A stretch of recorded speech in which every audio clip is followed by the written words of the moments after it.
Your AI agent can click buttons, book flights, fill forms, until it hits the bot wall. Cloudflare, Turnstile, DataDome, it dies. Because Chromium was built for QA testing, not for agents. So someone fixed it at the source, the first browser built for AI agents. It's called CloakBrowser. 14,000 stars on GitHub, MIT licensed, maintained by Cloak HQ, and the part that feels illegal, you don't change your code. One pip install, swap one import, same Playwright API your agent already uses, but the binary underneath isn't Chrome.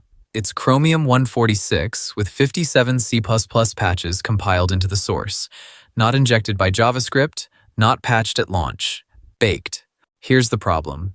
Every agent framework, browser use, Skyvern, LangChain, even Claude's computer use, is just a wrapper around Playwright, which means they all carry the same fingerprint. The browser quietly tells the website, I'm being automated in dozens of ways. Your $200 a month frontier model is driving a browser that snitches on it in the first 10 milliseconds. And JavaScript stealth tricks? Detection scripts see right through them. Patch number 1.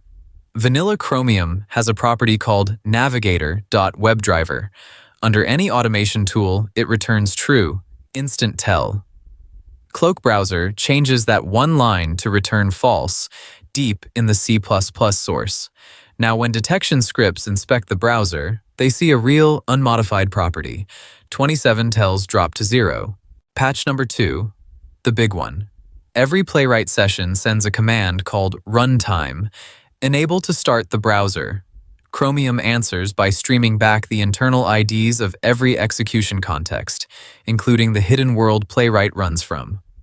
Cloudflare grabs that ID from a deliberate error trace, and your agent is outed. Other stealth tools dodge the command. CloakBrowser fixes the leak deeper in the engine, so it never happens at all. The hidden world still works.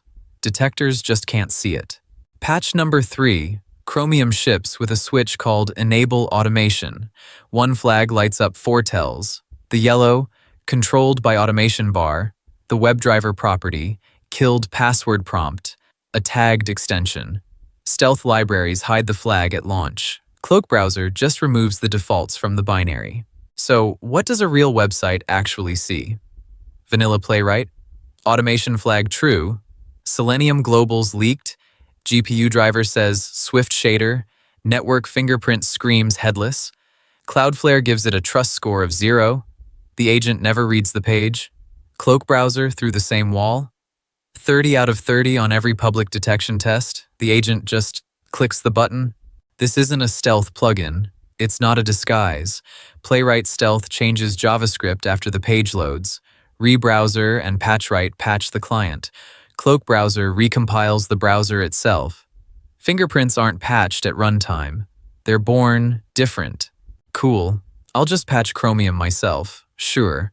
A Chromium checkout is 40 gigabytes. A clean release build, 10 to 20 hours on a normal laptop. Even Google's perf engineers log 6 on tuned hardware. CloakBrowser does the build, tracks upstream, and ships a fresh binary every month. That cadence is the product. Real talk. If your agent only hits low-tier websites, a stealth plugin plus a residential proxy still works. Don't pull a recompiled browser for that. Reach for source-level patches when your agent has to hit Cloudflare Enterprise, DataDome, Perimeter X. The walls real customers sit behind. One caveat, it's a precompiled binary, so you can't audit 57 patches without doing the build yourself. And if your agent acts on a logged-in account, the terms of service breach is on you, not the browser. The agent stack just got a real browser. Next question, can it survive behavioral detection? Subscribe, we're testing that next.